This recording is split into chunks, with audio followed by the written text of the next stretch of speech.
kizazi. Kanuni maji nipate sababu tu kwenda kulala.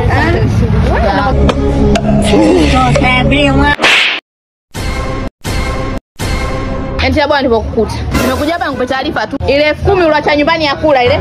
Ndio hii nimeenda kununua sare, kijole hapa nimevaa uzi mpya nimebauza na ndugu wangu. Tunaenda katika shughuli. Ile shughuli nilokupa taarifa miezi 3 kashindwa kunipa kijora. Leo umeacha kula ndio uzi huu naona natapana. Hivi una akili timamu wewe? Yaani una akili kabisa na umetimia na unachozungumza unakielewa mwenyewe. Kama na mimi chizi, ningekuwa chizi ungenielewa wewe. Yaani mimi napambana hapa kila siku nadhalilika ili madi wewe ule leo hii na kuachia pesa ya chakula nyumbani, eti unatoa unaenda kununua video kwa sababu kumpeleka sijui ndugu wako sio kwenye ngoma. Wewe una akili kabisa? Sasa unashindwa kunipa unataka nipendeze nani? Wewe mama yako kipofu au sio? Na pale anahitaji kusafishwa macho.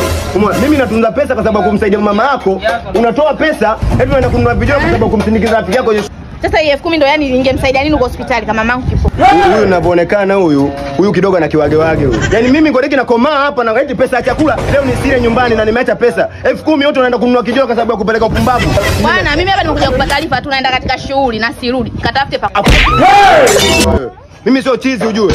Wakati nimekutoa kwenu nimekuja hapa ujue. Natumaini kabisa wewe ni mwanamke kujenga naye maisha. Mimi sifanyi kazi benki hapa. Mimi nakomaa. Hawa wote unaona hapa sisi tukomaa kwa shida. Tufanye kazi za kipumbavu nyumbani. Mwenyewe kwani nimekuchoka mpo wewe.